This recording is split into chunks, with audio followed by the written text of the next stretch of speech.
Naturally, I think the figures have been stated and the headlines have certainly been addressed when it comes to REITs as an investment option in the property sphere. But I'd like us to draw attention maybe firstly to the environment. We know that in South Africa it's a very prominent means of investment in the property sphere, but certain geographic locations across the continent are still picking up towards this trend.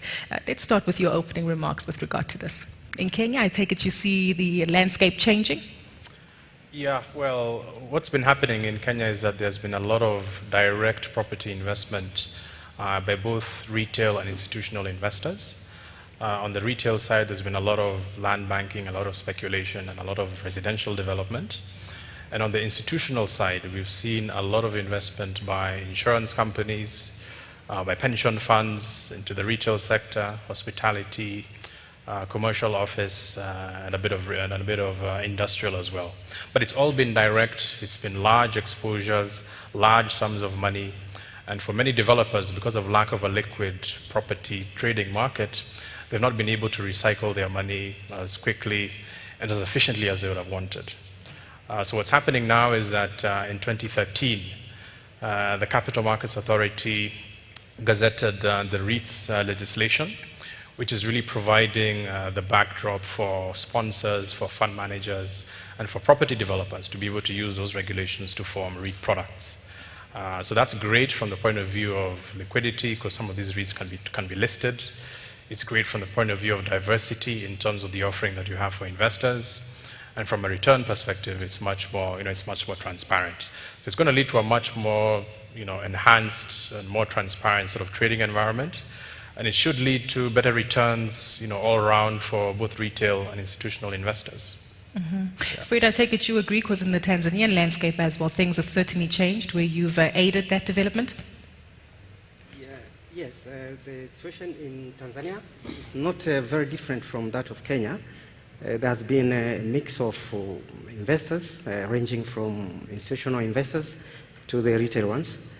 But generally, there has been a challenge in accessing funds that can match the income returns expectations of investors. So in that regard, there has been efforts to devise mechanisms or vehicles that would raise capital in a manner that aligns to profitability levels that are to be derived. So a lot of development are happening currently in Tanzania, as we have seen the presentation on the opportunities in the real estate sector. But again, the issue of raising capital remains there. And of recent, there has been some initiatives to put a regulatory regime that would allow establishment of REIT, and this has been done for the first time. Regardless of the challenges that we have encountered, but it has proved to be an important vehicle under which we can expand the investment in the both retail as well as the residential sector. Mm-hmm. Bronwyn, from the South African perspective, it's quite mature, well entrenched, but you've also had the opportunity to see observations from other geographical locations across the African continent, Morocco as well as Mauritius. How do these environments compare? So being very much involved in the South African conversion of Delta to a REIT, we saw the benefits of what it did for the listed property sector in South Africa. And, we've sort of taken that view to the rest of the continent to really have a look at governments that are pushing REIT legislation, because we see it quite critical to real estate on the continent. REITs are worldly recognized and understood. So the ability to attract international investment comes with having a REIT status in an economy. The tax benefits are obviously what's absolutely key for us. And we've been now quite involved in Morocco. We're the first listed real estate fund from a South African perspective to invest in Morocco. And REITs legislation has been introduced there. It will be promulgated in February of next year. It looks very much similar to French REITs and what's an understanding from a French REIT perspective. But where it benefits us as Delta International is that we have the ability to invest in a REIT legislated entity in Morocco, which allows us to attract investment returns which aren't heavily taxed. So ultimately, Delta International, we are a dual listed fund between South Africa and Mauritius. We're not a REIT because an inward listed structure cannot be a REIT in South Africa, but we act like a REIT. So for every other perspective we distribute, we look exactly like a REIT. So for us, our investment strategy equals now investing in countries on the continent that REITs legislation is imminent. And it is a bit of a pity. We are a big investor in Mozambique, but we're going to find Mozambique challenging going forward, and unless it has some form of view of saying they're going to introduce some form of REITs, because the tax in these countries becomes so onerous, and you don't have the ability to pull money out of these countries because of how onerous the tax. There's thin cap rules, there's a whole lot of other regulatory rules that make it quite tricky. So, for us going forward, East Africa, very excited about for this reason. And Morocco, that's where we see REITs really being pushed going forward. Peter, let's come to you, because it does seem as though the legal framework that Bronwyn alluded to are part of the challenges here posed when it comes to the development of REITs across the continent. I know your expertise lie in Kenya in particular, but as we understand, the model is changing. Yeah. Your observations so far on managing to conquer these hurdles? Okay. I think the key thing as far as the regulatory framework is concerned is, well, they tend broadly to be the same, the trust structure, obviously, but depending on the country, to depend on what do they have as far as especially trust law is concerned. Obviously, there could be other vehicles, but for example, in Kenya, we are having to use a trust structure.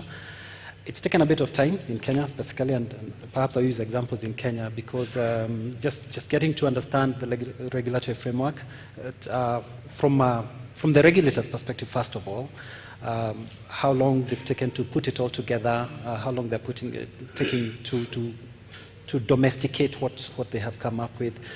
But going forward, it looks like they're very, very supportive, and we're getting to understand the regulatory framework, and we're getting the regulators being very, very supportive. They're keen to work with anybody who is prepared to work. It's taken a bit of time. We're expecting that we're going to have the first REITs in the course of this quarter or next quarter in Kenya. In Uganda, our neighbors, same thing. The law is in parliament now, and it's coming along. Generally, what happens in Kenya happens in Uganda. Tanzania is a bit ahead. So, and it's all basically the same structure.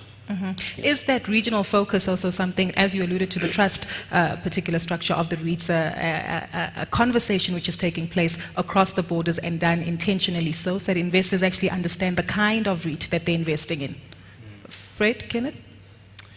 Yeah, what we've seen on the Kenyan side is that the way the regulations have been set up, they only provide for a Kenyan registered REIT to invest in Kenyan real estate. So they don't provide, the regulations don't envisage a REIT investing outside of Kenya. But if you do look at Tanzania and Uganda, the regulations do provide for that. So it's very possible for a Ugandan REIT to invest in property in East Africa, which would give investors and even the fund, the REIT and the REIT manager a much wider choice.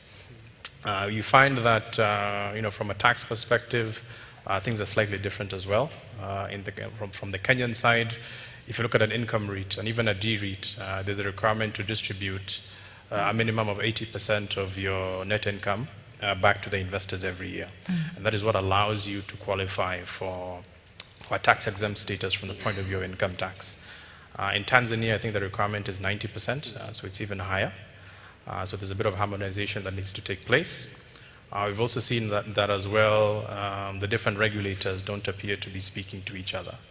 So you find that whereas the Capital Markets Authority would spell out one direction from the point of view of tax, you would find that that tax position is not actually harmonized with the taxman, for example. So those are among some of the challenges that we've been facing, just in terms of making sure that the regulations are actually aligned to each other between the different regulators.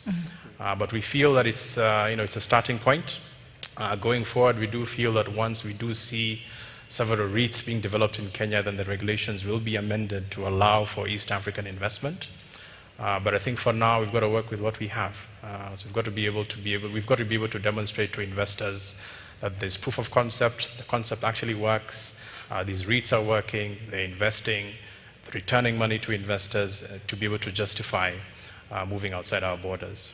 Precisely. Bronwyn, you're a property developer and have a strong mandate to move across the African continent seeking opportunities. We hear the East African story, the regulatory issues that Kenneth and both Peter alluded to a moment ago. Does this pose a challenge when you decide to choose which particular markets to go into when looking for a REIT? It's interesting, we talk about these challenges, but if you look at South Africa and when we sort of promulgated REITs here, we had the same challenges. I mean, you didn't have the left hand speaking to the right hand. The tax authorities weren't dealing with the sort of the private bodies that were trying to deal with this. And still to this day, being a South African REIT as Delta, we still have some fundamental challenges in the legislation and disclosure and all of these things. But I think so I don't think what's happening now in sort of East Africa is unique at all. There are always those regulatory challenges, and I was saying it's great that somebody's pioneering it, because it's not great to be a pioneer in these things, and we're going to be the same in Morocco. But the reality is that it doesn't deter us, because it will happen. Those initial stages of putting REIT legislation are very complicated. The tax aspect is so complex, and you need to respect that and respect the process, and you need to make sure that you're giving your opinions, and I'm sure Stand-Up has formed very much a part of the process in giving their opinions in relation to the bodies that have put it together and yourself, because we had to do the same in South Africa. We're doing the same in Morocco. We've given our views where we think things will work and where things won't work. So I think we call them initial teething issues, will be in place. What's fantastic, though, is how some jurisdictions have been very aggressive and understood the importance of REITs.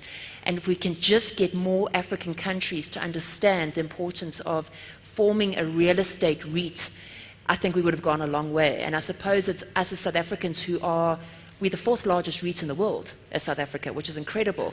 And it's great for us to go onto the continent and push REITs legislation, because we've seen the benefits to our own country and what it's done.